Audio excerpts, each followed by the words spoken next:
Black Sabbath were a British heavy metal band originally from Birmingham. That's Birmingham, not Birmingham, Alabama, Birmingham, England.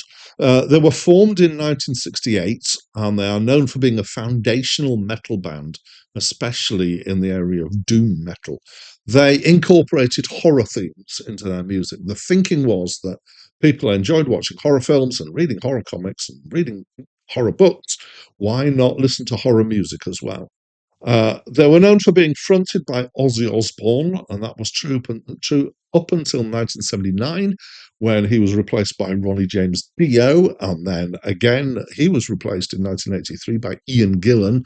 They were actually led by Tommy Iommi, who was the guitarist and main songwriter. And from the 1980s onwards, mid 80s, he was the only constant, and there was a lot of toing and froing. They had some stoppage, they had some reformage, all sorts of complications. They did, through all this, manage to release 19 studio albums.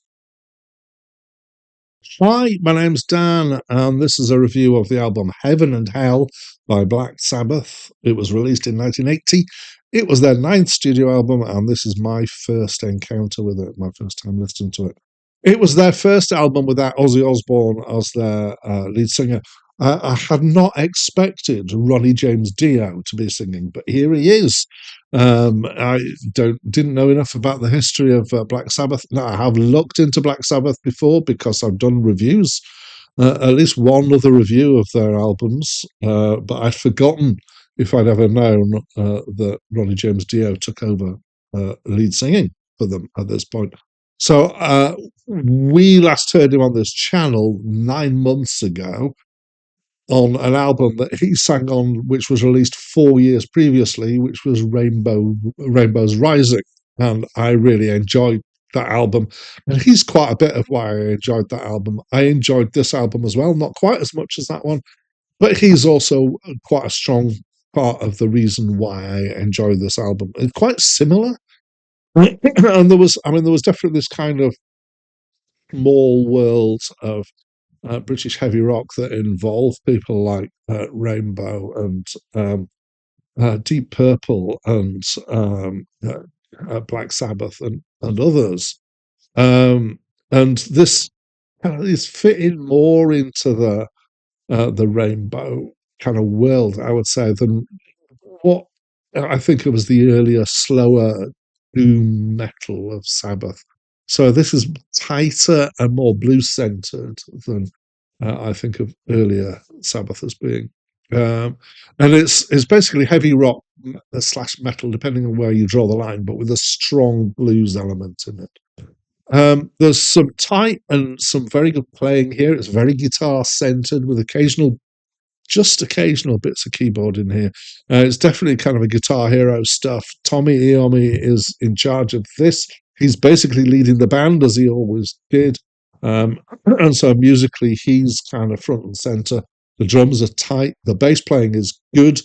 It could have been a little less weak at the bottom. Excuse me, at the bottom end. It's got a fairly mid-range snap to the bass, which unfortunately makes it lack at the bottom for me. I get critical of bass tones at times. Sorry about that. Dio is great as a heavy metal singer. He's excellent. He's growly. He's waily. He can be high. He can be low. He can express with, and he really carries it. I've got a lot of respect from him, as you can hear. Respect. The song lyrics are also by Dio. So again, we have similarities to the Rainbow album. Most of them are kind of some form of fantasy or sci-fi stuff here, mostly fantasy. Some of them are dark, like Lady Evil, but more atmospheric than disturbing, I'd say. Some, like Children of the Sea, are more kind of verging on towards new agey kind of thoughts and ideas. So I know that for Sabbath, this was a move in a different direction.